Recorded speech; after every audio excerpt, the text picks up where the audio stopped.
پر یہ اجتماع رکھا گیا ہے کہ جس کے اندر خطابات بھی ہوں گے اردو زبان میں اور تیلگو زبان میں، اس لیے کہ یہاں کا جو طبقہ ہے اکثریت تیلگو جاننے والوں کا ہے، وہ اردو کی بات کو صحیح طور پر نہیں سمجھ سکیں گے، اسی لیے دونوں زبانوں میں یہ پروگرام کو رکھا گیا ہے۔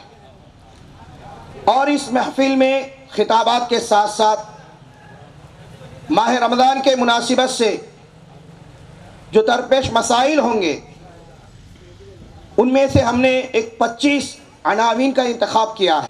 میرے بھائیو دوستو، آنے والا جو مہینہ ہے یہ بڑا بابرکت والا مہینہ ہے اور بڑا مقدس مہینہ ہے، گناہوں کی بخشش کا مہینہ ہے، نعمتوں سے مالا مال ہونے کا مہینہ ہے۔ اللہ تعالیٰ نے قرآن عظیم کے اندر ارشاد فرمایا وَسَارِعُوا إِلَى مَغْفِرَةٍ مِّن رَبِّكُمْ وَجَنَّةٍ عَرْضُهَا السَّمَاوَاتُ وَالْأَرْضُ أُعِدَّتْ لِلْمُتَّقِينَ۔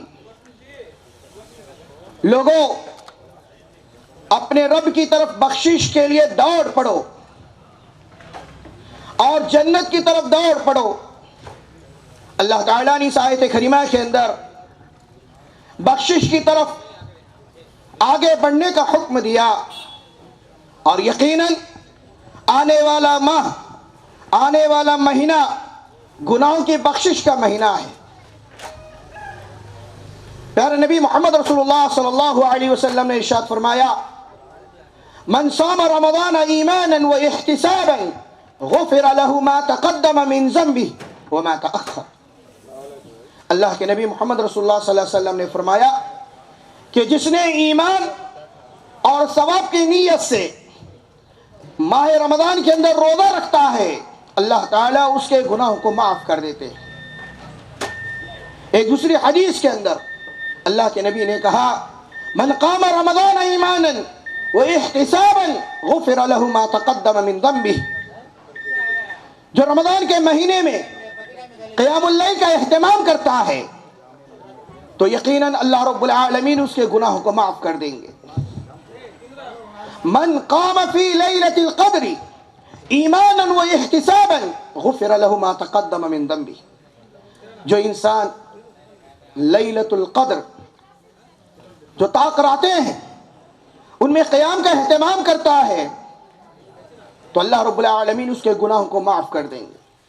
تو پتہ یہ چلا کہ یہ مہینہ گناہوں کی بخشش کا مہینہ ہے، اسی لیے میرے بھائیو دوستو، ہمیں اس مہینے کا بڑے شان کے ساتھ استقبال کرنا چاہیے، اس مہینے کی بھرپور تیاری کرنی چاہیے۔ اس مہینے کے لیے سلف صالحین کا یہ عمل تھا کہ سلف صالحین اس ماہ سے 6 مہینے پہلے سے یہ دعائیں کرتے تھے کہ اللہ ہمارے زندگیوں میں اس مہینے کو نصیب فرما، زندگی نصیب فرما، اس مہینے کے نعمتوں سے مالا مال ہونے کی توفیق نصیب فرما۔ سلف صالحین اس بات کی دعائیں کرتے تھے کہ انہیں رمضان جیسا مہینہ نصیب ہو۔ میرے بھائیو دوستو، پتہ نہیں کس کا وقت کب ہے، وہ ہمارے ساتھی، وہ ہمارے دوست و احباب جو پچھلے رمضان میں ہمارے ساتھ تھے، روزہ رکھتے تھے، بیٹھتے تھے، تراویح نماز کا اہتمام کرتے تھے، طاق راتوں میں ایک ساتھ جاگا کرتے تھے، کیا وہ سارے اب ہمارے ساتھ زندہ ہیں؟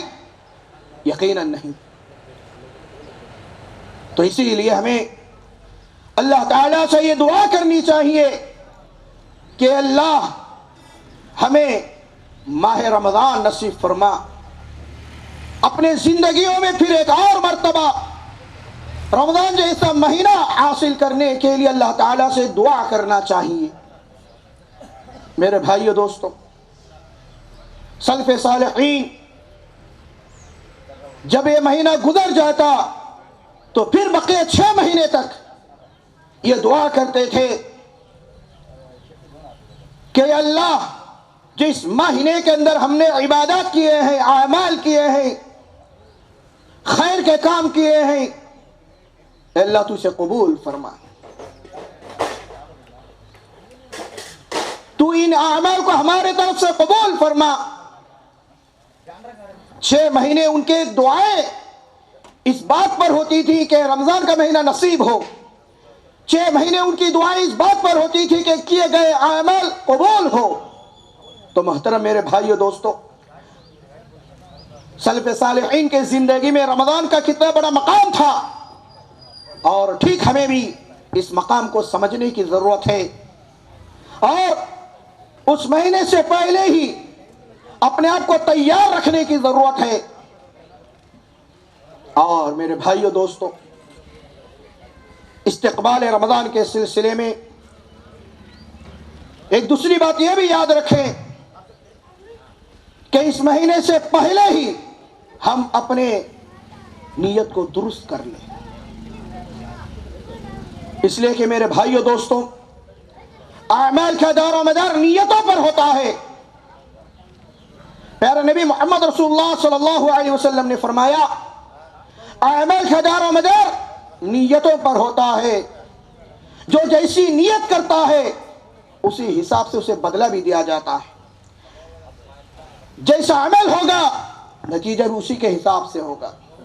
اسی لیے میرے بھائیو دوست کے اندر کامیابی نہیں ہو سکیں گے، نیت کی درستگی ہمارے لیے انتہائی اہم ہے۔ میرے بھائیو دوستو، لیکن جب سو گئے تو اٹھے فجر میں، لیکن انہوں نے جو تہجد کی نماز کی نیت صحیح نہیں ہوں گے، ہمارے اعمال بھی اللہ تعالیٰ کے نزدیک قبول نہیں ہوں گے۔ اعمال کی قبولیت کے لیے بھی جہاں پر توحید ضروری ہے، جہاں پر اتباع سنت ضروری ہے، وہاں پر ہم اپنے نیتوں کو بھی درست رکھنا ضروری ہے۔ میرے بھائیو دوستو، یا کسی بڑی تقریب کے دن روزہ رکھ لیں گے، بڑا روزہ ہو جائے گا اور ہمیں پورا رمضان کا ثواب مل جائے گا، میرے بھائیو دوستو ہرگز نہیں۔ ہمارے اوپر کسی ایک دن، 2 دن، چند ایام نہیں، بلکہ مہینہ بھر، مہینے کے 30 روز روزہ فرض ہے، اور مکمل روزہ رکھنا چاہیے، اور مکمل روزہ رکھنے کی نیت بھی کرنی چاہیے۔ اور میرے بھائیو دوستو، اللہ تعالیٰ سے دعائیں کرنے کے بعد، نیت کی درستگی کے بعد، اب آئیے تیسری چیز ہے،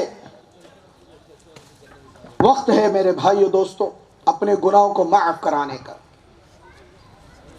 اپنے گناہوں کو معاف کرانے کے لیے اپنے آپ کو تیار کر لیں۔ اٹھتے بیٹھتے جاگتے سوتے، دن کے اجالے میں، رات کے اندھیرے میں ہمارے ذریعے سے جو گناہ ہوتے ہیں، ایسے گناہوں کی معافی کا یہ وقت ہے۔ اس مہینے کے اندر خوب اپنے گناہوں کی معافی کے لیے کوشش کریں، اللہ تعالیٰ سے لو لگاتے رہیں، گڑ گڑاتے رہیں۔